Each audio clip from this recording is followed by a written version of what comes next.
ಆತ್ಮೀಯ 9ನೇ ತರಗತಿಯ ವಿದ್ಯಾರ್ಥಿಗಳೇ, ತಮಗೆಲ್ಲರಿಗೂ ನನ್ನ ಈಸಿ ಮ್ಯಾಥ್ಸ್ ಚಾನಲ್ಗೆ ಸ್ವಾಗತವನ್ನು ಕೋರ್ತಾ ಈ ವಿಡಿಯೋದಲ್ಲಿ ನಾವು ಸಂಖ್ಯಾ ಪದ್ಧತಿ ಅಧ್ಯಾಯ 1ರಲ್ಲಿ ಬರುವಂಥ ಅಭ್ಯಾಸ 1.5ರ ಎಲ್ಲ 3 ಪ್ರಶ್ನೆಗಳನ್ನು ಬಿಡಿಸೋಣ. ಹಿಂದಿನ ವಿಡಿಯೋದಲ್ಲಿ ನಾನು ಸಂಖ್ಯಾ ಪದ್ಧತಿ ಈ ಅಧ್ಯಾಯದಲ್ಲಿ ಬರುವಂಥ ಅಭ್ಯಾಸ 1.1, 1.2, 1.3 ಮತ್ತು 1.4ರ ಎಲ್ಲ ಲೆಕ್ಕಗಳನ್ನು ಬಿಡಿಸಿದ್ದೇನೆ. ಆ ವಿಡಿಯೋಗಳಿಗೆ ಸಂಬಂಧಿಸಿದ ಲಿಂಕನ್ನು ನನ್ನ ಡಿಸ್ಕ್ರಿಪ್ಷನ್ ಬಾಕ್ಸ್ನಲ್ಲಿ ನೀಡಿದ್ದೇನೆ. ನೀವು ಆ ಲಿಂಕನ್ನು ಕ್ಲಿಕ್ ಮಾಡಿ ಆ ವಿಡಿಯೋಗಳನ್ನು ನೋಡಬಹುದು. ಸೊ ಮೊದಲಿಗೆ ನಾವು ಅಭ್ಯಾಸ 1.5ರ ಮೊದಲನೇ ಮುಖ್ಯ ಪ್ರಶ್ನೆಯನ್ನು ತೆಗೆದುಕೊಳ್ಳೋಣ. ಪ್ರಶ್ನೆ ಈ ರೀತಿಯಾಗಿದೆ: ಬೆಲೆ ಕಂಡುಹಿಡಿಯಿರಿ ಅಂತ ಹೇಳಿ ನಮಗೆ ಈ ರೀತಿಯ 3 ಉಪ ಪ್ರಶ್ನೆಗಳಲ್ಲಿ 3 ಸಂಖ್ಯೆಗಳನ್ನು ನೀಡಿದ್ದಾರೆ.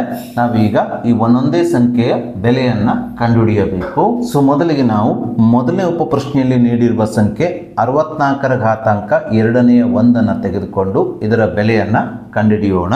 ವಿದ್ಯಾರ್ಥಿಗಳೇ, ನೀವು ಹಿಂದಿನ ತರಗತಿಯಲ್ಲಿ ಈಗಾಗಲೇ ಕಲಿತ ಹಾಗೆ 64ರ ಘಾತಾಂಕ 2ನೇ 1 ಒಂದು ಘಾತ ಸಂಖ್ಯೆಯಾಗಿದೆ. ಈ ಸಂಖ್ಯೆಯು ಎ ಘಾತಾಂಕ m ರೂಪದಲ್ಲಿದೆ. ಈ ಘಾತ ಸಂಖ್ಯೆಯಲ್ಲಿ ಕೆಳಗಿರುವ ಸಂಖ್ಯೆ ಎ ಆಧಾರ ಸಂಖ್ಯೆಯಾಗಿದ್ದರೆ ಇದರ ತಲೆಯ ಮೇಲಿರುವ ಸಂಖ್ಯೆ m ಘಾತ ಸೂಚಿಯಾಗಿರುತ್ತದೆ. ಅಂದರೆ ಎ ಇಲ್ಲಿ ಆಧಾರ ಸಂಖ್ಯೆ, m ಘಾತ ಸೂಚಿಯಾಗಿರುತ್ತದೆ. ಹಾಗೆ 64ರ ಘಾತಾಂಕ 2ನೇ 1ರಲ್ಲಿ 64 ಆಧಾರ ಸಂಖ್ಯೆಯಾಗಿದ್ದರೆ 64ರ ತಲೆಯ ಮೇಲೆ ಇರುವಂಥ ಸಂಖ್ಯೆ ಘಾತ ಸೂಚಿಯಾಗಿದೆ. ಸೊ ನಾವೀಗ ಈ ಘಾತ ಸಂಖ್ಯೆಯ ಬೆಲೆಯನ್ನು ಕಂಡುಹಿಡಿಯೋಣ. ಈ ಘಾತ ಸಂಖ್ಯೆಯ ಬೆಲೆಯನ್ನು ನಾವು ಅತ್ಯಂತ ಸುಲಭವಾಗಿ ಕಂಡುಹಿಡಿಯಬಹುದು. ಅದು ಹೇಗೆಂದರೆ, ಕೊಟ್ಟಂಥ ಘಾತ ಸಂಖ್ಯೆಯ ಘಾತ ಸೂಚಿಯ ಛೇದದಲ್ಲಿರುವ ಅಂಕಿಯನ್ನು ನೀವು ನೋಡಬೇಕು ಮೊದಲಿಗೆ. ಸೊ ಈ ಘಾತ ಸೂಚಿಯ ಛೇದದಲ್ಲಿರುವ ಅಂಕಿ ಯಾವುದು? 2. ಹಾಗಾಗಿ ಯಾವ ಒಂದು ಸಂಖ್ಯೆಯನ್ನು 2 ಬಾರಿ ಗುಣಿಸಿದಾಗ 64 ಬರ್ತದಂತ ನಾವು ನೋಡಬೇಕು. ಅಂದರೆ ಇಲ್ಲಿ ಘಾತ ಸೂಚಿಯ ಛೇದದಲ್ಲಿ ಎಷ್ಟು ಅಂಕಿ ಇರ್ತದಲ್ಲ ಅಷ್ಟೇ ಅಂಕೆ ಒಂದು ಸಂಖ್ಯೆಯ ಘಾತ ಸೂಚಿ ಆಗಿರಬೇಕು. ಸೊ ಈ ಘಾತ ಸೂಚಿಯ ಛೇದದಲ್ಲಿ ಎಷ್ಟಿದೆ? 2 ಇದೆ. ಹಾಗಾಗಿ ಯಾವ ಸಂಖ್ಯೆಯ ವರ್ಗ ಅಂದರೆ ಯಾವ ಸಂಖ್ಯೆಯ ಘಾತ ಸೂಚಿ 2 ಆಗಿದ್ರೆ ಅದು 64 ಬರ್ತದೆ ಅಂತ ನೋಡ್ಕೊಳ್ಬೇಕು. ಹಾಗಾದ್ರೆ ಯಾವ ಸಂಖ್ಯೆಯ ವರ್ಗ ಅಥವಾ ಯಾವ ಸಂಖ್ಯೆಯನ್ನ 2 ಬಾರಿ ಗುಣಿಸಿದಾಗ ನಮಗೆ 64 ಬರ್ತಾ ಇದೆ? 8ಅನ್ನು 2 ಬಾರಿ ಗುಣಿಸಿದಾಗ ನಮಗೆ 64 ಬರ್ತಾ ಇದೆ. ಅದಕ್ಕೋಸ್ಕರ ನಾವು ಈ 64ರ ಬದಲಿಗೆ 64ಕ್ಕೆ ಸಮನಾಗಿರುವ 8 × 8 8ರ ವರ್ಗವನ್ನು ಈ 64ರ ಜಾಗದಲ್ಲಿ ಬರೆದುಕೊಳ್ಬೇಕು. ನೋಡಿ, 64ರ ಜಾಗದಲ್ಲಿ ನಾನು 8ರ ವರ್ಗ ಅಂತ ಬರ್ಕೊಂಡಿದ್ದೇನೆ. 8ರ ವರ್ಗ ಅಂದರೆ 8 × 8 64 ಆಗ್ತದೆ. ಯಾಕಂದರೆ ನಮಗೆ ಇಲ್ಲಿ ಈ ಘಾತ ಸೂಚಿಯ ಛೇದದಲ್ಲಿ ಎಷ್ಟಿದೆ? 2 ಇದೆ. ಹಾಗಾಗಿ ಯಾವ ಒಂದು ಸಂಖ್ಯೆನ 2 ಬಾರಿ ಗುಣಿಸಿದಾಗ 64 ಬರ್ತದೆ ಅಂತ ನೋಡ್ಕೊಂಡಾಗ ಅದು 8 ಆಗಿದೆ. ಅಂದರೆ 8 × 8 64 ಆಗಿದೆ. ಹಾಗಾಗಿ 64ರ ಜಾಗದಲ್ಲಿ ನಾವು 8ರ ವರ್ಗ ಅಂತ ಬರೆದುಕೊಳ್ಬೇಕು. ಉಳಿದಂತೆ ಘಾತ ಸೂಚಿ 1/2 ಇದ್ದಾಗೆ ಬರೆದುಕೊಳ್ಬೇಕು. ಸೊ ಮುಂದಿನ ಹಂತದಲ್ಲಿ ಈ ವರ್ಗ ಮತ್ತು ಈ ಘಾತ ಸೂಚಿಯ ಛೇದದಲ್ಲಿರುವ 2ಅನ್ನು ಕ್ಯಾನ್ಸಲ್ ಮಾಡ್ಕೊಳ್ರಿ. ಏನು ಉಳಿತದ್ರಿ? 8 ಮಾತ್ರ ಉಳಿಯುತ್ತದೆ. ಅಂದರೆ 8ರ ಘಾತಾಂಕ 1 ಉಳಿಯುತ್ತದೆ. 8ರ ಘಾತಾಂಕ 1 ಅಂದರೆ 8 ಆಗಿರ್ತದೆ. ಈ 8 ಕೊಟ್ಟಂತ ಸಂಖ್ಯೆ 64ರ ಘಾತಾಂಕ 2ನೇ 1ರ ಬೆಲೆಯಾಗಿದೆ. ಹೀಗೆ ಅತ್ಯಂತ ಸುಲಭವಾಗಿ ನಾವು ಕೊಟ್ಟಂತ ಸಂಖ್ಯೆಗಳ ಬೆಲೆಗಳನ್ನು ಕಂಡುಹಿಡಿಯಬಹುದು. ಹಾಗೆ ನಾವೀಗ 2ನೇ ಉಪ ಪ್ರಶ್ನೆಯಲ್ಲಿ ನೀಡಿರುವ ಸಂಖ್ಯೆ 32ರ ಘಾತಾಂಕ 5ನೇ 1 ಈ ಸಂಖ್ಯೆಯನ್ನು ತೆಗೆದುಕೊಂಡು ಈ ಸಂಖ್ಯೆಯ ಬೆಲೆಯನ್ನು ಕಂಡುಹಿಡಿಯೋಣ. ಸೊ ಇಲ್ಲಿ ಈ 32ರ ಘಾತಾಂಕ 5ನೇ 1 ಸಹ ಒಂದು ಘಾತ ಸಂಖ್ಯೆಯಾಗಿದೆ. ಇಲ್ಲಿ 32 ಒಂದು ಆಧಾರ ಸಂಖ್ಯೆಯಾಗಿದ್ದರೆ ಇದರ ತಲೆ ಮೇಲಿರುವ 5ನೇ 1 ಘಾತ ಸೂಚಿಯಾಗಿದೆ. ಈ ಸಂಖ್ಯೆಯ ಬೆಲೆಯನ್ನು ಸಹ ನಾವು ಹಿಂದಿನ ಸಂಖ್ಯೆಯ ಬೆಲೆಯನ್ನು ಯಾವ ರೀತಿ ಕಂಡುಹಿಡಿದವಲ್ಲ ಅದೇ ರೀತಿ ಕಂಡುಹಿಡಿಯೋಣ. ಸೊ ಇಲ್ಲಿ ಈ ಘಾತ ಸೂಚಿಯ ಛೇದವನ್ನು ನೀವು ಗಮನಿಸಿದಾಗ ಛೇದ ಎಷ್ಟಿದೆ? 5 ಇದೆ. ಹಾಗಾಗಿ ಯಾವ ಒಂದು ಸಂಖ್ಯೆಯನ್ನು 5 ಬಾರಿ ಗುಣಿಸಿದಾಗ ಈ ಆಧಾರ ಸಂಖ್ಯೆ 32 ಬರ್ತದಂತ ನಾವು ನೋಡಬೇಕು. 2ಅನ್ನು 5 ಬಾರಿ ಗುಣಿಸಿದಾಗ ನಮಗೆ 32 ಬರ್ತಾ ಇದೆ. 2 2 4, 4 2 8, 8 2 16, 16 32. ಈ 2 5 ಬಾರಿ ಇರೋದ್ರಿಂದ ಇದನ್ನು ಘಾತಾಂಕ ರೂಪದಲ್ಲಿ 2ರ ಘಾತಾಂಕ 5 ಅಂತ ಬರಿಬಹುದು. ಅಂದರೆ ಈ 32ನ ನಾವು 2ರ ಘಾತಾಂಕ 5 ಆಗಿ ಬರಿಬಹುದು. ಯಾಕಂದರೆ 32 2ರ ಘಾತಾಂಕ 5ಕ್ಕೆ ಸಮನಾಗಿದೆ. ಹಾಗಾಗಿ ನಾವಿಲ್ಲಿ ಆಧಾರ ಸಂಖ್ಯೆ 32ರ ಸ್ಥಾನದಲ್ಲಿ ಇದರ ಘಾತಾಂಕ ರೂಪವಾಗಿರುವ 2ರ ಘಾತಾಂಕ 5ಅನ್ನು ಬರೆದುಕೊಳ್ಳೋಣ. ಯಾಕಂದರೆ ಘಾತ ಸೂಚಿಯ ಛೇದದಲ್ಲಿ ಎಷ್ಟಿದೆ? 5 ಇದೆ. ಹಾಗಾಗಿ ಯಾವ ಸಂಖ್ಯೆಯ ಘಾತ ಸೂಚಿ 5 ಆಗಿದ್ರೆ ಅದು 32 ಆಗ್ತದೆ ಎಂಬುದನ್ನು ನಾವಿಲ್ಲಿ ಕಂಡುಹಿಡಿಯಬೇಕು. ಇಲ್ಲಿ ಸ್ಪಷ್ಟವಾಗಿ 2ರ ಘಾತಾಂಕ 5 ಆಗಿದ್ರೆ ಅಂದರೆ 2ಅನ್ನು 5 ಬಾರಿ ಗುಣಿಸಿದ್ರೆ ನಮಗೆ 32 ಸಿಗೋದ್ರಿಂದ ನಾವಿಲ್ಲಿ 32ರ ಸ್ಥಾನದಲ್ಲಿ 2ರ ಘಾತಾಂಕ 5 ಅಂತ ಬರೆದುಕೊಳ್ಬೇಕು. ಸಂಪೂರ್ಣ ಘಾತಾಂಕ ಈ ಘಾತ ಸೂಚಿ 1/5 ಅಥವಾ 5ನೇ ಒಂದನ್ನು ಇದ್ದ ಹಾಗೆ ಬರೆದುಕೊಳ್ಬೇಕು. ಸೊ ಮುಂದಿನ ಹಂತದಲ್ಲಿ 2ರ ಘಾತ ಸೂಚಿ 5 ಮತ್ತು ಈ 5ಅನ್ನು ಕ್ಯಾನ್ಸಲ್ ಮಾಡ್ಕೊಳ್ಬೇಕು. ಕ್ಯಾನ್ಸಲ್ ಮಾಡ್ಕೊಂಡಾಗ ಏನು ಉಳಿತದ್ರಿ? 2ರ ಘಾತಾಂಕ 1 ಮಾತ್ರ ಉಳಿಯುತ್ತದೆ. 2ರ ಘಾತಾಂಕ 1 ಅಂದರೆ ಅದು 2 ಮಾತ್ರ. ಸೊ ಆದ್ದರಿಂದ 32ರ ಘಾತಾಂಕ 5ನೇ ಒಂದರ ಬೆಲೆಯು ಇಲ್ಲಿ 2 ಆಗಿದೆ. ಸೊ ಹಾಗೆ ನಾವೀಗ 3ನೇ ಉಪಪ್ರಶ್ನೆಯಲ್ಲಿ ನೀಡಿರುವ ಸಂಖ್ಯೆ 125ರ ಘಾತಾಂಕ 3ನೇ ಒಂದು ಈ ಘಾತ ಸಂಖ್ಯೆಯನ್ನು ತೆಗೆದುಕೊಂಡು ಈ ಘಾತ ಸಂಖ್ಯೆಯ ಬೆಲೆಯನ್ನು ಕಂಡುಹಿಡಿಯೋಣ. ಸೊ ಈ ಘಾತ ಸಂಖ್ಯೆಯ ಬೆಲೆಯನ್ನು ಸಹ ನಾವು ಹಿಂದಿನ ಘಾತ ಸಂಖ್ಯೆಗಳ ಬೆಲೆಯನ್ನು ಯಾವ ರೀತಿ ಕಂಡುಹಿಡಿದಿವಲ್ಲ ಅದೇ ರೀತಿ ಕಂಡುಹಿಡಿಯೋಣ. ಸೊ ಈ ಘಾತ ಸಂಖ್ಯೆಯಲ್ಲಿ ಆಧಾರ ಸಂಖ್ಯೆ 125 ಆಗಿದ್ದರೆ ಘಾತ ಸೂಚಿ 3ನೇ 1 ಆಗಿದೆ. ಸೊ ಈ ಘಾತ ಸೂಚಿಯ ಛೇದವನ್ನು ನೀವು ಗಮನಿಸಿದಾಗ ಈ ಛೇದ ಎಷ್ಟಿದೆ? 3 ಇದೆ. ಹಾಗಾಗಿ ಯಾವ ಸಂಖ್ಯೆಯನ್ನು 3 ಬಾರಿ ಗುಣಿಸಿದಾಗ, ಅಂದರೆ ಯಾವ ಒಂದು ಸಂಖ್ಯೆಯನ್ನು ಅದೇ ಸಂಖ್ಯೆಗೆ 3 ಬಾರಿ ಗುಣಿಸಿದಾಗ ಆಧಾರ ಸಂಖ್ಯೆ 125 ಬರ್ತದೆ ಅಂದ್ಕೊಂಡು ನಾವು ಚೆಕ್ ಮಾಡ್ಕೊಳ್ಬೇಕು. 5ಅನ್ನು 3 ಬಾರಿ ಗುಣಿಸಿದಾಗ, ಅಂದರೆ 5 ಗುಣಿಸು 5 ಗುಣಿಸು 5 ಮಾಡಿದಾಗ 125 ಬರ್ತಾ ಇದೆ. 5 5 25, 25 5 125 ಬರ್ತಾ ಇದೆ. ಹಾಗಾಗಿ ನಾವು 125ಅನ್ನು 5 ಗುಣಿಸು 5 ಗುಣಿಸು 5 ಅಥವಾ 125ರ ಘಾತಾಂಕ 5ರ ಘಾತಾಂಕ 3 ರೂಪದಲ್ಲಿ ಬರೆಯಬಹುದು. ಸೊ ಆದ್ದರಿಂದ ಈ ಘಾತ ಸೂಚಿಯ ಛೇದದಲ್ಲಿ 3 ಇರೋದ್ರಿಂದ ಈ ಆಧಾರ ಸಂಖ್ಯೆ 125ಅನ್ನು ಒಂದು ಸಂಖ್ಯೆಯ ಘಾತ 3 ಇರುವಂತೆ ನಾವು ಬರೆದುಕೊಳ್ಬೇಕು. ಆ ಸಂಖ್ಯೆ ಅಂದರೆ 5, 5ರ ಘಾತಾಂಕ 3, ಅಂದರೆ 5ಅನ್ನು 3 ಬಾರಿ ಗುಣಿಸಿದಾಗ 125 ಬರೋದ್ರಿಂದ ನಾವು 125ರ ಸ್ಥಾನದಲ್ಲಿ ಈ ಸಂಖ್ಯೆಯ ಘಾತಾಂಕ ರೂಪ 5ರ ಘಾತಾಂಕ 3ಅನ್ನು ಬರೆದುಕೊಳ್ಳೋಣ. ಸಂಪೂರ್ಣ ಘಾತಾಂಕ ಎಷ್ಟಿದೆ? 1/3 ಇದ್ದ ಹಾಗೆ ಬರೆದುಕೊಳ್ಳೋಣ. ಮುಂದಿನ ಹಂತದಲ್ಲಿ ಈ 3 ಮತ್ತು 3ಅನ್ನು ಕ್ಯಾನ್ಸಲ್ ಮಾಡಿದಾಗ ಏನು ಉಳಿಯುತ್ತದೆ ಹೇಳ್ರಿ? 5ರ ಘಾತಾಂಕ 1 ಮಾತ್ರ ಉಳಿಯುತ್ತದೆ. ಈ 5ರ ಘಾತಾಂಕ 1ಅನ್ನು ನಾವು 5 ಆಗಿ ಬರೆಯಬಹುದು. ಸೊ ಹೀಗೆ ನಾವು ಕೊಟ್ಟಂತ ಘಾತ ಸಂಖ್ಯೆಯ ಬೆಲೆಯನ್ನ ಕಂಡುಹಿಡಿಯಬೇಕು. ಸೊ ಹಾಗೆ ನಾವೀಗ 2ನೇ ಪ್ರಶ್ನೆಯನ್ನ ತೆಗೆದುಕೊಳ್ಳೋಣ. ಪ್ರಶ್ನೆ ಈ ರೀತಿಯಾಗಿದೆ: ಬೆಲೆ ಕಂಡುಹಿಡಿಯಿರಿ ಅಂತ ಹೇಳಿ ನಮಗೆ ಈ ರೀತಿಯ 4 ಉಪ ಪ್ರಶ್ನೆಗಳಲ್ಲಿ 4 ಸಂಖ್ಯೆಗಳನ್ನ ನೀಡಿದ್ದಾರೆ. ನಾವೀಗ ಈ ಸಂಖ್ಯೆಗಳ ಬೆಲೆಗಳನ್ನ ಕಂಡುಹಿಡಿಯಬೇಕು. ಸೊ ಮೊದಲಿಗೆ ನಾವು ಮೊದಲ ಉಪ ಪ್ರಶ್ನೆಯಲ್ಲಿ ನೀಡಿರುವ ಸಂಖ್ಯೆ 9ರ ಘಾತಾಂಕ 3/2 ಅಥವಾ 2ನೇ 3ಅನ್ನು ತೆಗೆದುಕೊಳ್ಳೋಣ. ಸೊ ಈ ಸಂಖ್ಯೆಗಳ ಬೆಲೆಗಳನ್ನು ಸಹ ನಾವು ಹಿಂದಿನ ಸಂಖ್ಯೆಗಳ ಅಂದರೆ ಪ್ರಶ್ನೆ 1ರಲ್ಲಿ ನೀಡಿರುವ ಸಂಖ್ಯೆಗಳ ಬೆಲೆಗಳನ್ನು ಯಾವ ರೀತಿ ಕಂಡುಹಿಡಿದ್ವಲ್ಲ ಅದೇ ರೀತಿ ಕಂಡುಹಿಡಿಯೋಣ. ಸೊ 9ರ ಘಾತಾಂಕ 2ನೇ 3 ಇದೊಂದು ಘಾತ ಸಂಖ್ಯೆಯಾಗಿದೆ. ಇಲ್ಲಿ ಆಧಾರ ಸಂಖ್ಯೆ 9 ಆಗಿದ್ದರೆ 2ನೇ 3 ಒಂದು ಘಾತ ಸೂಚಿಯಾಗಿದೆ. ಈ ಘಾತ ಸೂಚಿ 3/2ರ ಛೇದದಲ್ಲಿ ಎಷ್ಟಿದೆ? 2 ಇದೆ. ಹಾಗಾಗಿ ಯಾವ ಸಂಖ್ಯೆಯನ್ನು 2 ಬಾರಿ ಗುಣಿಸಿದಾಗ ನಮಗೆ ಈ ಆಧಾರ ಸಂಖ್ಯೆ 9 ಬರ್ತದೆ ಎಂಬುದನ್ನು ನೋಡಬೇಕು, ಅಥವಾ ಯಾವ ಸಂಖ್ಯೆಯ ವರ್ಗ 9 ಆಗಿದೆ ಅಂತ ನೋಡಬೇಕು, ಅಥವಾ ಯಾವ ಸಂಖ್ಯೆಯ ಘಾತ ಸೂಚಿ 2 ಆಗಿದ್ರೆ 9 ಬರ್ತದೆ ಅಂತ ನೋಡಬೇಕು.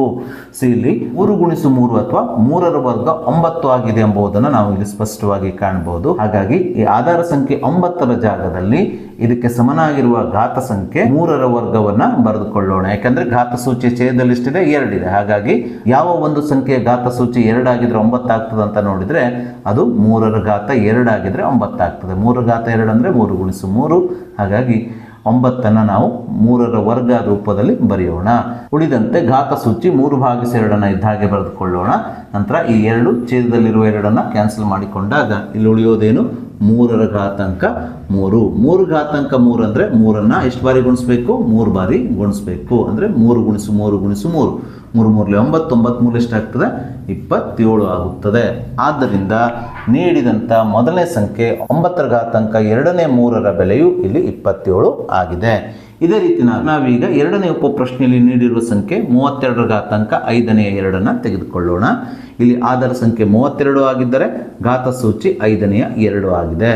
ಈ ಘಾತ ಸೂಚಿಯ ಛೇದವನ್ನು ನೀವು ಗಮನಿಸಿದಾಗ ಛೇದ ಎಷ್ಟಿದೆ? 5 ಇದೆ. ಹಾಗಾಗಿ ಯಾವ ಒಂದು ಸಂಖ್ಯೆಯನ್ನ ಸ್ವತಃ ಅದಕ್ಕೆ 5 ಬಾರಿ ಗುಣಿಸಿದಾಗ 32 ಬರ್ತದೆ ಅಂತ ನೋಡಿದ್ರೆ ಅದು 2 2 2 2 2ಅನ್ನು 5 ಬಾರಿ ಗುಣಿಸಿದ್ರೆ ನಮಗೆ 32 ಸಿಗ್ತದೆ. 2 4 4 8 8 16 16 32.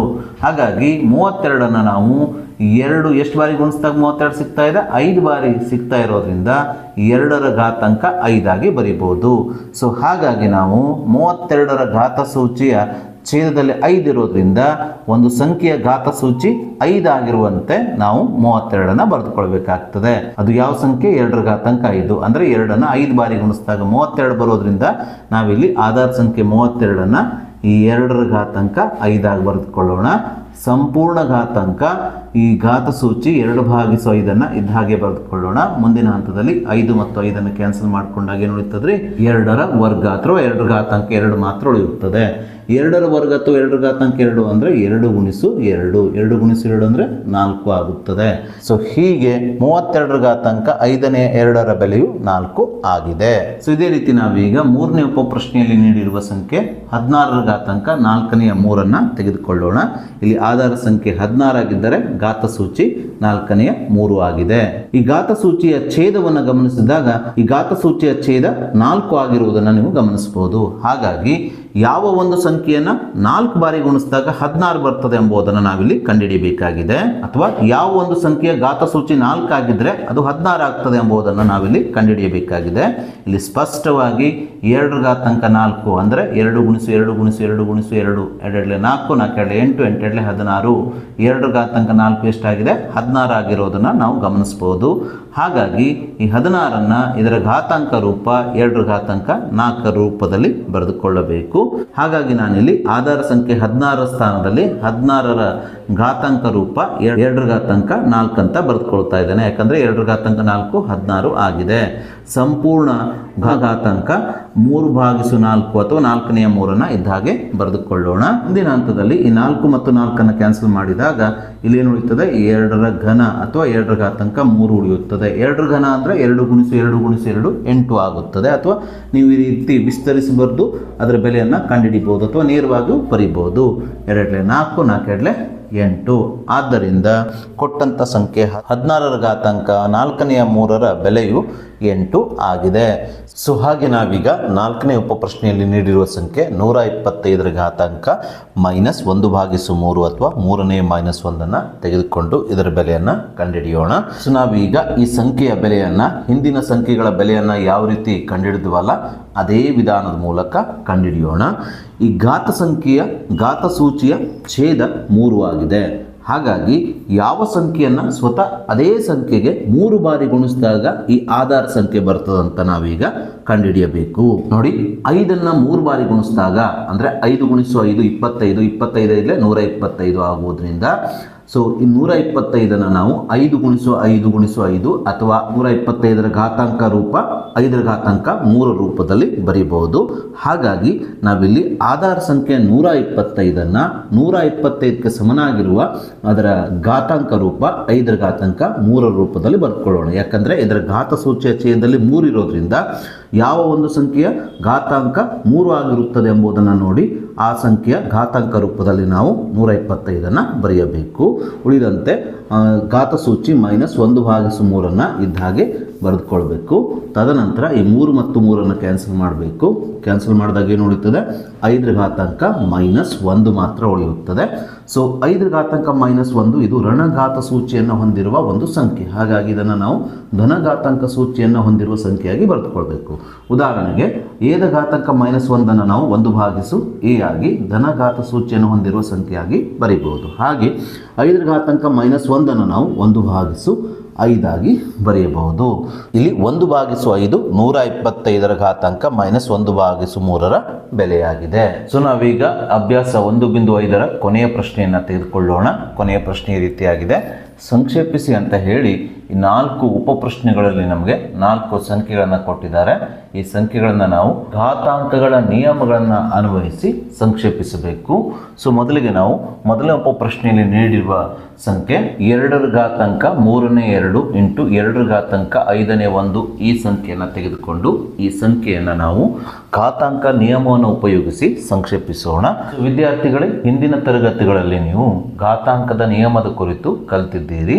ಸೊ ಘಾತಾಂಕದ 1ನೇ ನಿಯಮ ಏನು ಹೇಳ್ತದೆ ಅಂದರೆ ಆಧಾರ ಸಂಖ್ಯೆ ಒಂದೇ ಆಗಿರುವ 2 ಘಾತ ಸಂಖ್ಯೆಗಳನ್ನ ಗುಣಿಸಬೇಕಾದ್ರೆ ಅವುಗಳ ಘಾತ ಸೂಚಿಗಳನ್ನು ಕೂಡಿಸ್ಬೇಕಂತ ಹೇಳ್ತದೆ. ನೋಡ್ರಿ, ಇದು ಘಾತಾಂಕದ 1ನೇ ನಿಯಮದ ಒಂದು ಸಾಮಾನ್ಯೀಕರಣದ ರೂಪ. ಸೊ ಇಲ್ಲಿ ಆಧಾರ ಸಂಖ್ಯೆ ಏನಾಗಿದೆ 2a ಆಗಿದೆ, ಅಂದರೆ ಒಂದೇ ಆಗಿದೆ. ಇಲ್ಲಿ ಎನ ಘಾತ ಸೂಚಿ m ಆಗಿದ್ದರೆ ಈ 2ನೇ ಘಾತ ಸಂಖ್ಯೆಯ ಘಾತ ಸೂಚಿ ಏನಾಗಿದೆ n ಆಗಿದೆ. ಇವುಗಳನ್ನು ಗುಣಿಸಬೇಕಾದ್ರೆ ಆಧಾರ ಸಂಖ್ಯೆ ಎ ಅನ್ನು ಇದ್ದಾಗೆ ಬರೆದುಕೊಂಡು ಘಾತ ಸೂಚಿಗಳನ್ನು ನಾವು ಕೂಡಿಸ್ತಾ ಇದ್ದೇವೆ. m + ಎನ್ ಆಗಿ ಬರೀತಾ ಇದ್ದೇವೆ. ಇದು ಮೊದಲನೇ ಘಾತ ಸಂಖ್ಯೆಯ ಘಾತ ಸೂಚಿ m ಮತ್ತು ಎರಡನೇ ಘಾತ ಸಂಖ್ಯೆಯ ಘಾತ ಸೂಚಿ n ಅನ್ನ ಕೂಡಿಸ್ಕೊಂಡು ಇದರ ಸಂಕ್ಷಿಪ್ತ ರೂಪವನ್ನು ಬರೀತಾ ಇದ್ದೇವೆ. ಸೊ ನಾವೀಗ ಘಾತಾಂಕದ ಒಂದನೇ ನಿಯಮ ಅಂದರೆ ಈ ನಿಯಮವನ್ನು ಬಳಸಿಕೊಂಡು ನಾವೀಗ ಕೊಟ್ಟಂತ ಸಂಖ್ಯೆಯನ್ನು ಸಂಕ್ಷೇಪಿಸಬೇಕು. ಸೊ ಇಲ್ಲಿ ಆಧಾರ ಸಂಖ್ಯೆ ಒಂದೇ ಆಗಿದೆ. ನೋಡಿ, ಇಲ್ಲಿ ಆಧಾರ ಸಂಖ್ಯೆ ಏನಿದೆ 2 ಇದೆ. ಹಾಗಾಗಿ ಆಧಾರ ಸಂಖ್ಯೆ 2ಅನ್ನು ಇದ್ದ ಹಾಗೆ ಬರೆದುಕೊಳ್ಳೋಣ.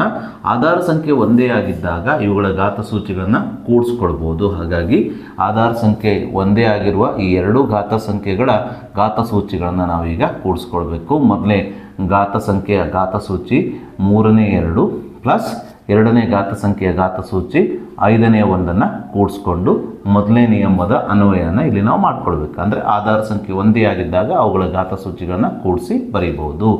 ಹೀಗೆ ಬರೆದಾಗ ಇದರ ಮುಂದಿನ ರೂಪ ಏನಾಗ್ತದೆ ಅಂದರೆ 2ರ ಘಾತಾಂಕ 3ನೇ 2 ಪ್ಲಸ್ 5ನೇ 1 ಆಗ್ತದೆ. ಸೊ ಮುಂದಿನ ಹಂತದಲ್ಲಿ 2ರ ಘಾತ ಸೂಚಿಯಾದ 3ನೇ 2 ಪ್ಲಸ್ 5ನೇ 1ಅನ್ನು ಸಂಕ್ಷೇಪಿಸಿ ಬರೀಬೇಕು. ಅಂದರೆ 3ನೇ 2 ಪ್ಲಸ್ 5ನೇ 1ಅನ್ನು ಕೂಡಿಸ್ಕೊಂಡು ಸಂಕ್ಷೇಪಿಸಿ ಬರೀಬೇಕು.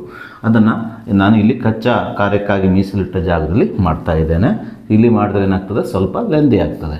ಸೊ 5 2 10 ಪ್ಲಸ್ 3 1 3 ಭಾಗಿಸು ಇವೆರಡನ್ನು ಗುಣಿಸ್ಕೊಟ್ರೆ 3 5 15 ಆಗ್ತದೆ. 10 ಪ್ಲಸ್ 3 13 ಭಾಗಿಸು 15. ಅಂದರೆ ಇದೆರಡನ್ನು ಕೂಡಿಸಿದಾಗ ಉತ್ತರ ಎಷ್ಟು ಬರ್ತದೆ, 13 ಭಾಗಿಸು 15 ಬರ್ತದೆ. ಸೊ ಅದನ್ನೇ ನಾವೀಗ ಈ 2ರ ಘಾತ ಸೂಚಿ ಅಂದರೆ 2 ಭಾಗಿಸು 3 ಪ್ಲಸ್ 1 ಭಾಗಿಸು 5 ಬೆಲೆ ಎಷ್ಟು ಬಂದಿದೆ, 13 ಭಾಗಿಸು 15 ಬಂದಿದೆಯಲ್ಲ, ಅದನ್ನು ಇಲ್ಲಿ ಬರೀಬೇಕು. 13 ಭಾಗಿಸು 15 ಅಂತ ಬರೆದಾಗ ಈ ಕೊಟ್ಟಂಥ ಸಂಖ್ಯೆಯ ಸಂಕ್ಷಿಪ್ತ ರೂಪ ಏನಾಗ್ತದೆ ಅಂದರೆ 2ರ ಘಾತಾಂಕ 15ನೇ 13 ಆಗ್ತದೆ. ಈ ರೀತಿ ನಾವು ಕೊಟ್ಟಂಥ ಸಂಖ್ಯೆಯನ್ನು ಘಾತಾಂಕದ ನಿಯಮವನ್ನು ಬಳಸಿಕೊಂಡು ಸಂಕ್ಷೇಪಿಸಿ ಬರೆಯಬೇಕು. ಸೊ ಇದೇ ರೀತಿ ನಾವೀಗ ಈ 2ನೇ ಉಪಪ್ರಶ್ನೆಯಲ್ಲಿ ನೀಡಿರುವ ಸಂಖ್ಯೆ 1/3 ಘಾತಾಂಕ 3 ಸಂಪೂರ್ಣ ಘಾತಾಂಕ 7 ಈ ಸಂಖ್ಯೆಯನ್ನು ಸಹ ಘಾತಾಂಕದ ನಿಯಮವನ್ನು ಬಳಸಿಕೊಂಡು ಸಂಕ್ಷೇಪಿಸೋಣ. ಇಲ್ಲಿ ಕೊಟ್ಟಂಥ ಸಂಖ್ಯೆಯು a/b ಸಂಪೂರ್ಣ ಘಾತಾಂಕ m ರೂಪದಲ್ಲಿದೆ. ಇಲ್ಲಿ a ಅಂದರೆ 1, b ಅಂದರೆ 3, m ಅಂದರೆ 7 ಆಗಿದೆ. ಈ ಘಾತಾಂಕ ನಿಯಮದ ಪ್ರಕಾರ a/b ಸಂಪೂರ್ಣ ಘಾತಾಂಕ m ಅಂದರೆ a ದ ಘಾತಾಂಕ m ಭಾಗಿಸು b ದ ಘಾತಾಂಕ m ಆಗ್ತದೆ. ಅಂದರೆ a ದ ತಲೆ ಮೇಲೆ m ಬರ್ತದೆ ಭಾಗಿಸು b ದ ತಲೆ ಮೇಲೂ m ಬಂದಿರ್ತದೆ ಅಂತ ನೀವು ತಿಳಿದುಕೊಳ್ಬೋದು. ಈ ನಿಯಮವನ್ನು ಬಳಸಿಕೊಂಡು ನಾವೀಗ ಕೊಟ್ಟಂಥ ಸಂಖ್ಯೆಯನ್ನು ಸಂಕ್ಷೇಪಿಸೋಣ. ಇಲ್ಲಿ 1/3 ಘಾತಾಂಕ 3 ಸಂಪೂರ್ಣ ಘಾತಾಂಕ 7 ಅಂತ ಇದೆ. ಇದನ್ನು ಈ ನಿಯಮವನ್ನು ಬಳಸಿಕೊಂಡು ಸಂಕ್ಷೇಪಿಸಿದಾಗ 1ರ ಘಾತಾಂಕ ಎಷ್ಟಾಗ್ತದೆ, 7 ಆಗ್ತದೆ. ಭಾಗಿಸು ಛೇದದಲ್ಲಿ 3 ಘಾತಾಂಕ 3 ಅಂತ ಇದೆ. ಈ ಘಾತ ಸೂಚಿ ಮತ್ತು ಈ ಘಾತ ಸೂಚಿಯನ್ನು ಗುಣಿಸಿ ಇಲ್ಲಿ ಬರೀಬೇಕು. 3 ಘಾತಾಂಕ 3 ಗುಣಿಸು 7 ಎಷ್ಟಾಗ್ತದೆ, 21 ಆಗುತ್ತದೆ. ಹೀಗೆ ಛೇದದಲ್ಲಿ 3 ಘಾತಾಂಕ 3 ಸಂಪೂರ್ಣ ಘಾತಾಂಕ 7 ಅಂದರೆ 3 ಘಾತಾಂಕ 3 ಗುಣಿಸು 7 21 ಆಗುತ್ತದೆ. ಸೊ 1ರ ಘಾತಾಂಕ 7 ಅಂದರೆ 1ಅನ್ನು 7 ಬಾರಿ ಗುಣಿಸೋದು. ಸೊ 1ಅನ್ನು ಎಷ್ಟೇ ಬಾರಿ ಗುಣಿಸಲು ಏನು ಬರ್ತದೆ, ಒಂದೇ ಬರೋದ್ರಿಂದ 1ರ ಘಾತಾಂಕ 7ಅನ್ನು ನಾವು 1 ಆಗಿ ಬರೀಬಹುದು. ಭಾಗಿಸು ಛೇದದಲ್ಲಿರುವ 3 ಘಾತಾಂಕ 21ಅನ್ನು ಇದ್ದ ಹಾಗೆ ಬರೆದಾಗ ಕೊಟ್ಟಂಥ ಸಂಖ್ಯೆಯ ಸಂಕ್ಷಿಪ್ತ ರೂಪವು 1/3 ಘಾತಾಂಕ 21 ಆಗುತ್ತದೆ. ಹಾಗೆ ನಾವೀಗ 3ನೇ ಉಪಪ್ರಶ್ನೆಯಲ್ಲಿ ನೀಡಿರುವ ಸಂಖ್ಯೆಯನ್ನು ತೆಗೆದುಕೊಳ್ಳೋಣ. 3ನೇ ಉಪಪ್ರಶ್ನೆಯಲ್ಲಿ ನೀಡಿರುವ ಸಂಖ್ಯೆ 11ರ ಘಾತಾಂಕ 2ನೇ 1 ಭಾಗಿಸು 11ರ ಘಾತಾಂಕ 4ನೇ 1 ಆಗಿದೆ. ಇದನ್ನು ಸಹ ನಾವು ಘಾತಾಂಕದ ನಿಯಮವನ್ನು ಬಳಸಿಕೊಂಡು ಸಂಕ್ಷೇಪಿಸಬೇಕು. ಇಲ್ಲಿ ನೀಡಿದಂಥ ಸಂಖ್ಯೆಯು a ಘಾತಾಂಕ m ಭಾಗಿಸು a ಘಾತಾಂಕ n ರೂಪದಲ್ಲಿದೆ. ಈ ಘಾತಾಂಕ ನಿಯಮದ ಪ್ರಕಾರ ಆಧಾರ ಸಂಖ್ಯೆ ಒಂದೇ ಇರುವಂಥ ಒಂದು ಘಾತ ಸಂಖ್ಯೆಯನ್ನು ಇನ್ನೊಂದು ಘಾತ ಸಂಖ್ಯೆಯಿಂದ ಭಾಗಿಸಿದಾಗ ಆಧಾರ ಸಂಖ್ಯೆ ಅದನ್ನೇ ಬರೆದು ಅಂದರೆ ಸಮನಾಗಿರುವ ಆಧಾರ ಸಂಖ್ಯೆಯನ್ನು ಬರೆದು ದೊಡ್ಡ ಘಾತ ಸೂಚಿಯಲ್ಲಿ ಚಿಕ್ಕ ಘಾತ ಸೂಚಿಯನ್ನು ಕಳಿಬೇಕಾಗ್ತದೆ. ಇಲ್ಲಿ ಅಂಶದಲ್ಲಿರುವ ಘಾತ ಸಂಖ್ಯೆ a ಘಾತಾಂಕ m ನಲ್ಲಿ ಆಧಾರ ಸಂಖ್ಯೆ a ಆಗಿದೆ. ಛೇದದಲ್ಲಿರುವ ಘಾತ ಸಂಖ್ಯೆಯಲ್ಲೂ ಸಹ ಆಧಾರ ಸಂಖ್ಯೆ ಏನಾಗಿದೆ ಅಂದರೆ a ಆಗಿದೆ. ಅಂದರೆ ಆಧಾರ ಸಂಖ್ಯೆ ಒಂದೇ ಇದೆ.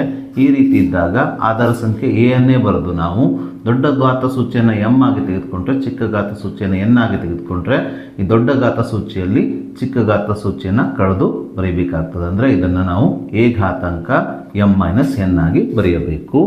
ಇದೇ ನಿಯಮವನ್ನು ಬಳಸಿಕೊಂಡು ನಾವೀಗ ಈ ಸಂಖ್ಯೆಯನ್ನು ಸಂಕ್ಷೇಪಿಸೋಣ. ಇಲ್ಲಿ ನಾವು ಅಂಶ ಮತ್ತು ಛೇದದಲ್ಲಿರುವಂಥ ಘಾತ ಸಂಖ್ಯೆ ಆಧಾರ ಸಂಖ್ಯೆ ಒಂದೇ ಆಗಿರೋದನ್ನು ನಾವು ಕಾಣ್ಬೋದು. ಅಂದರೆ 11 ಆಗಿರೋದನ್ನು ನಾವು ಕಾಣ್ತಾ ಇದ್ದೇವೆ. ಇದೇ ಆಧಾರ ಸಂಖ್ಯೆಯನ್ನು ನಾವಿಲ್ಲಿ ಬರೆದುಕೊಂಡು ಅಂದರೆ ಈ ನಿಯಮವನ್ನು ಬಳಸ್ತಾ ಇದ್ದೇವೆ. ನಾವು ಇಲ್ಲಿ ದೊಡ್ಡ ಘಾತ ಸೂಚಿ 1/2 ಇದ್ದ ಹಾಗೆ ಬರೆದುಕೊಂಡು ಚಿಕ್ಕ ಘಾತ ಸೂಚಿ ಯಾವುದು 4ನೇ 1ಅನ್ನು ಇದರಿಂದ ಕಳೆದಾಗ ಇದರ ಮುಂದಿನ ಹಂತ ಏನಾಗ್ತದೆ ಅಂದರೆ 11ರ ಘಾತಾಂಕ 2ನೇ 1 ಮೈನಸ್ 4ನೇ 1 ಆಗ್ತದೆ. ನಾವೀಗ ಇದರ ಘಾತ ಸೂಚಿಯನ್ನು ಪ್ರತ್ಯೇಕವಾಗಿ ಸಂಕ್ಷೇಪಿಸಿ ಮುಂದಿನ ಹಂತದಲ್ಲಿ ಬರೆಯೋಣ. 1/2 ಮೈನಸ್ 1/4 ಅಂದರೆ ಇದನ್ನು ಓರೆ ಗುಣಾಕಾರ ಮಾಡಿ ಸಂಕ್ಷೇಪಿಸಿಕೊಂಡಾಗ 4 1 4 ಮೈನಸ್ 2 1 2 ಭಾಗಿಸು 2 4 8 ಆಗುತ್ತದೆ. 4 ಮೈನಸ್ 2 2 ಭಾಗಿಸು 8 2 2 1 2 2 4 8 ಆಗುವುದರಿಂದ ಇದು 1/4 ಆಗುತ್ತದೆ. ಆದ್ದರಿಂದ ಈ ಸಂಖ್ಯೆಯ ಸಂಕ್ಷಿಪ್ತ ರೂಪವು 1/4 ಆಗುತ್ತದೆ. ಸೊ ಮುಂದಿನ ಹಂತದಲ್ಲಿ ನಾವು ಈ ಆಧಾರ ಸಂಖ್ಯೆ 11 ಇದ್ದಾಗೆ ಬರೆದುಕೊಂಡು 1/2 ಮೈನಸ್ 1/4 ಬೆಲೆಯು 1/4 ಆಗಿರುವುದರಿಂದ ನಾವು ಇದರ ಘಾತ ಸೂಚಿಯಲ್ಲಿ ಇದರ ಜಾಗದಲ್ಲಿ ಇದರ ಸಂಕ್ಷಿಪ್ತ ರೂಪ 1/4 ಬರೆದಾಗ ಕೊಟ್ಟಂಥ ಸಂಖ್ಯೆಯ ಸಂಕ್ಷಿಪ್ತ ರೂಪವು 11 ಆಗುತ್ತದೆ. ಹಾಗೆ ನಾವೀಗ 3ನೇ ಮುಖ್ಯ ಪ್ರಶ್ನೆಯಲ್ಲಿ ನೀಡಿರುವ ಕೊನೆಯ ಉಪಪ್ರಶ್ನೆ 4ನೇ ಉಪಪ್ರಶ್ನೆಯಲ್ಲಿ ನೀಡಿರುವಂಥ ಸಂಖ್ಯೆ 7ರ ಘಾತಾಂಕ 2ನೇ 1 ಇಂಟು 8ರ ಘಾತಾಂಕ 2ನೇ 1 ಈ ಸಂಖ್ಯೆಯನ್ನು ತೆಗೆದುಕೊಂಡು ಈ ಸಂಖ್ಯೆಯನ್ನು ಸಹ ನಾವು ಘಾತಾಂಕ ನಿಯಮವನ್ನು ಉಪಯೋಗಿಸಿ ಸಂಕ್ಷೇಪಿಸೋಣ. ಇಲ್ಲಿ ಕೊಟ್ಟಿರುವ ಸಂಖ್ಯೆಯು a ಘಾತಾಂಕ m ಗುಣಿಸು b ಘಾತಾಂಕ m ರೂಪದಲ್ಲಿದೆ. ಅಂದರೆ ಈ ಘಾತಾಂಕ ನಿಯಮದ ಪ್ರಕಾರ ಆಧಾರ ಸಂಖ್ಯೆಗಳು ಬೇರೆ ಬೇರೆಯಾಗಿರುವಂಥ ಅವುಗಳ ಘಾತ ಸೂಚಿಗಳು ಒಂದೇ ಆಗಿರುವಂಥ ಎರಡು ಘಾತ ಸಂಖ್ಯೆಗಳನ್ನು ಗುಣಿಸಬೇಕಾದ್ರೆ ಬೇರೆ ಬೇರೆಯಾಗಿರುವಂಥ ಆಧಾರ ಸಂಖ್ಯೆಗಳನ್ನು ಗುಣಿಸಿ ಬಂದಂಥ ಗುಣಲಬ್ಧದ ಘಾತ ಸೂಚಿಯಾಗಿ ಇವುಗಳ ಸಾಮಾನ್ಯ ಘಾತ ಸೂಚಿಯನ್ನು ಬರೆಯಬೇಕು. ಅಂದರೆ ಎ ಘಾತಾಂಕ ಎಂನಲ್ಲಿ ಆಧಾರ ಸಂಖ್ಯೆ ಎ ಆಗಿದ್ದರೆ ಘಾತ ಸೂಚಿ ಎಮ್ ಆಗಿದೆ. ಬಿ ಘಾತಾಂಕ ಎಂನಲ್ಲಿ ಆಧಾರ ಸಂಖ್ಯೆ ಬಿ ಘಾತ ಸೂಚಿ ಎಮ್ ಆಗಿದೆ. ಇಲ್ಲಿ ಸ್ಪಷ್ಟವಾಗಿ ಆಧಾರ ಸಂಖ್ಯೆಗಳು ಬೇರೆ ಬೇರೆಯಾಗಿದ್ದಾವೆ, ಆದರೆ ಘಾತ ಸೂಚಿಗಳು ಒಂದೇ ಆಗಿದ್ದಾವೆ. ಈ ರೀತಿ ಗುಣಿಸಬೇಕಾದ್ರೆ ನಾವು ಆಧಾರ ಸಂಖ್ಯೆ ಎ ಮತ್ತು ಬಿ ಅನ್ನು ಗುಣಿಸ್ಕೊಳ್ಬೇಕು. ಗುಣಿಸ್ಕೊಂಡು ಬಂದಂಥ ಗುಣಲಬ್ಧದ ಘಾತ ಸೂಚಿಯಾಗಿ ಇವೆರಡರ ಸಾಮಾನ್ಯ ಘಾತ ಸೂಚಿ ಎಮ್ ಅನ್ನು ಬರೆದುಕೊಳ್ಬೇಕು. ಇದೇ ನಿಯಮವನ್ನು ನಾನಿಲ್ಲಿ ಬಳಸ್ತಾ ಇದ್ದೇನೆ, ಯಾಕಂದರೆ ಇದು ಈ ರೂಪದಲ್ಲಿದೆ. ಇಲ್ಲಿ ಆಧಾರ ಸಂಖ್ಯೆಗಳು ಬೇರೆ ಬೇರೆ ಆಗಿದ್ದಾವೆ. ಈ ಘಾತ ಸಂಖ್ಯೆ ಆಧಾರ ಸಂಖ್ಯೆ 7, ಈ ಘಾತ ಸಂಖ್ಯೆ ಆಧಾರ ಸಂಖ್ಯೆ 8 ಆಗಿದೆ. ಆದರೆ ಇವೆರಡರ ಘಾತ ಸೂಚಿಗಳು ಏನಾಗಿದ್ದಾವೆ ಅಂದರೆ ಒಂದೇ ಆಗಿದ್ದಾವೆ. 7ರ ಘಾತ ಸೂಚಿ 2ನೇ 1, 8ರ ಘಾತ ಸೂಚಿ 2ನೇ 1 ಆಗಿದೆ. ಹಾಗಾಗಿ ಈ ನಿಯಮವನ್ನು ಬಳಸಿದಾಗ ಏನಾಗ್ತಂದರೆ 7 ಗುಣಿಸು 8 ಅಂದರೆ ಆಧಾರ ಸಂಖ್ಯೆಗಳನ್ನ ಗುಣಿಸ್ಕೊಳ್ಬೇಕು. ಇವುಗಳ ಸಾಮಾನ್ಯ ಘಾತ ಸೂಚಿಯನ್ನು 7 ಗುಣಿಸು 8ರ ಘಾತ ಸೂಚಿಯಾಗಿ ಬರೆದಾಗ ಇದರ ಮುಂದಿನ ಹಂತವು 7 ಗುಣಿಸು 8 ಸಂಪೂರ್ಣ ಘಾತಾಂಕ 2ನೇ 1 ಆಗುತ್ತದೆ. ಸೊ ಮುಂದಿನ ಹಂತದಲ್ಲಿ 7 ಮತ್ತು 8ನ್ನು ಗುಣಿಸ್ಕೊಳ್ಬೇಕು. 8 ಎಷ್ಟಾಗ್ತದೆ? 56 ಆಗುತ್ತದೆ. ಸಂಪೂರ್ಣ ಘಾತ ಸೂಚಿ 2ನೇ 1 ಆಗುತ್ತದೆ. ಹೀಗೆ ಕೊಟ್ಟಂಥ ಸಂಖ್ಯೆಯ ಸಂಕ್ಷಿಪ್ತ ರೂಪವು 56 ಘಾತಾಂಕ 2ನೇ 1 ಆಗುತ್ತದೆ.